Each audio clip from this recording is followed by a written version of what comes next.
E aí, pessoal? Então, continuando a parte de ondas eletromagnéticas, hoje eu vou falar como é que a gente produz, né? Um exemplo clássico. Tá?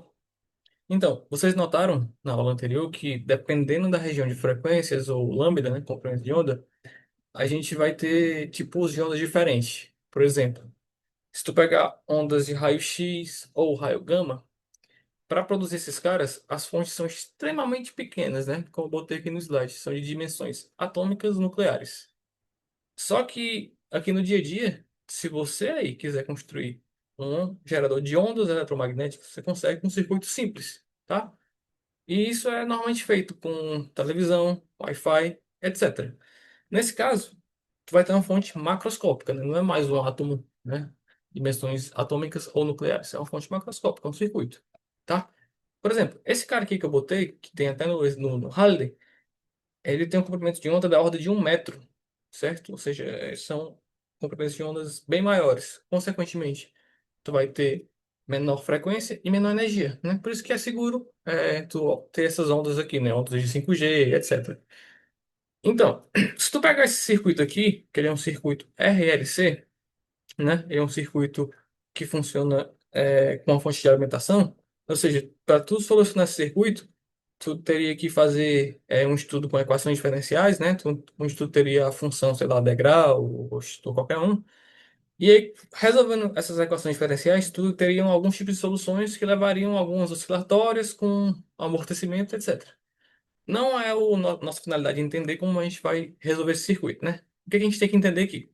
A gente tem que ter o seguinte: quando a gente resolve as equações diferenciais, aqui em função de RLC, tu vai obter uma solução que vai ter uma frequência angular, né? Se tu tem uma oscilação, tu tem uma frequência, tá? No caso, a frequência angular, quando tu tira as equações, que é o ômega, né? Lembrando que o ômega é igual a 2π vezes f, que é a frequência em hertz, né? Ômega é igual a 1 sobre raiz de L sobre C. Ou seja, a tua frequência de oscilação, né? Ela vai depender simplesmente do indutor, que é o L, e do capacitor. E pronto, tá? E aí, com isso, tu consegue calcular a tua frequência angular e o teu comprimento de onda, tá? Porque tu vai ter o C, que é a velocidade da luz, e a frequência que tu vai achar a partir dessa equação aqui. Como é que isso aqui vai funcionar, tá? Tu vai ter um circuito oscilador LC, daí tu tem um transformador, né? Que ele vai ter aqui um campo magnético, mais uma vez campo magnético, tá? Envolvido nisso aí, tu vai ter um fluxo e tu vai conseguir pegar a energia do outro lado. É basicamente isso. Vai ter uma linha de transmissão e do outro lado tu tem essa aqui, antena de dipolo, né?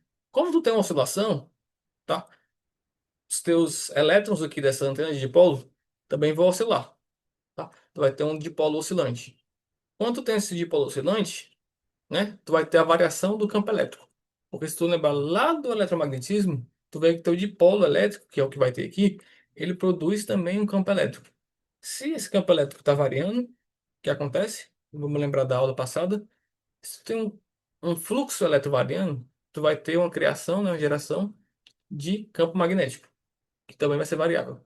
Que por sua vez, se ele varia, ele também cria um campo elétrico. Ou seja, um vai alimentando o outro, tá? Ou seja, e aí que tu tem a propagação da tua onda eletromagnética. Então, assim que funciona a onda eletromagnética. Tu tem um campo elétrico variando, campo magnético variando, e aí ele conduz, ele leva a energia, tá?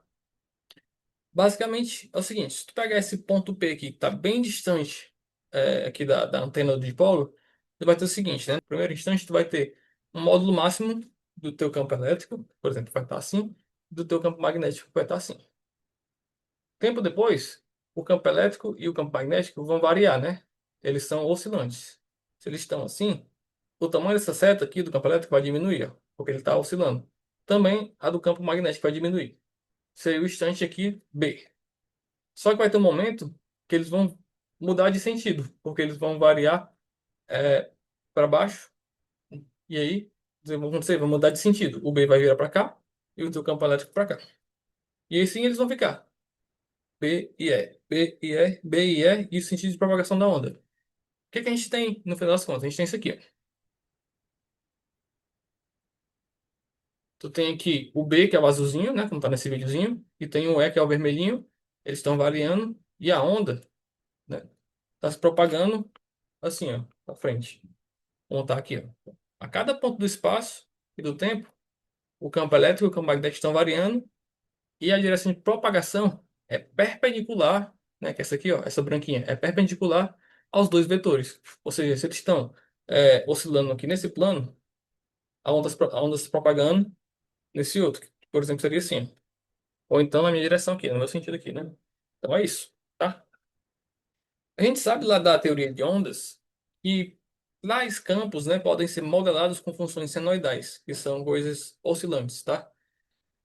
Por exemplo, aqui estão equações que representam o campo elétrico e o campo magnético, seriam dadas por simplesmente isso aqui, né? O teu campo elétrico vai ser um AM, né, que é a amplitude dele, lembra que a gente falou na aula passada da amplitude da onda, vezes um seno de kx menos ômega t. A mesma forma, o campo magnético, o B, tá? Seno de kx menos ômega t. Se você não sabe por que aparece um kx menos ômega t, eu sugiro que você venha nesse vídeo aqui, tá?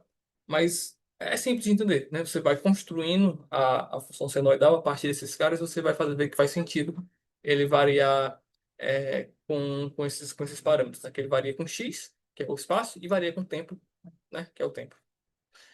Onde, né? O k, que é o número de onda, né? Lembra isso aí? Ele é 2π sobre lambda, e o ômega, ele é 2π sobre t, ou 2π vezes f, né? Vezes a frequência. E só observação para ficar claro, os campos elétricos e magnéticos, no caso da onda, eles são perpendiculares entre si, tá? São perpendiculares, certo?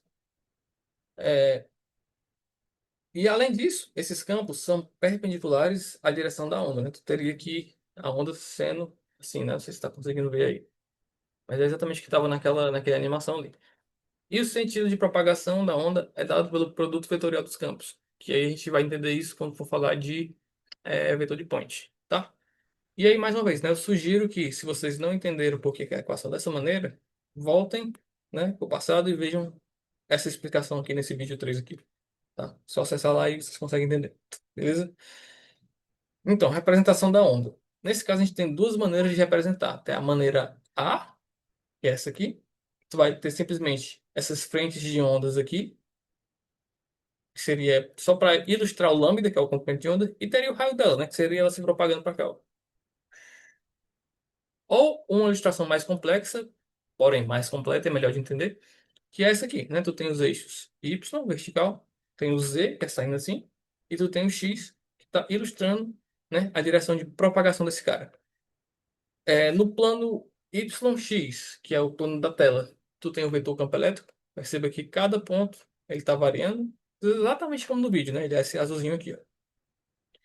E no plano aqui, como se fosse o plano do chão, que é X e Z, tem um campo magnético, que é o verdinho, variando também. E a onda se propagando de boinha aqui no lugar dela.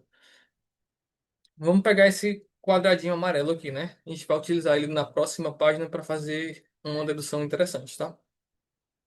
Então, nesse ponto P, tu vai ter um quadradozinho de dimensões dx e h, na qual o teu campo, nesse caso, o teu campo elétrico está variando. Aqui ele é um valor e aqui ele é outro valor, tá? Porque o campo elétrico a cada espaço está variando, tá? Então, uma observação para as ondas eletromagnéticas.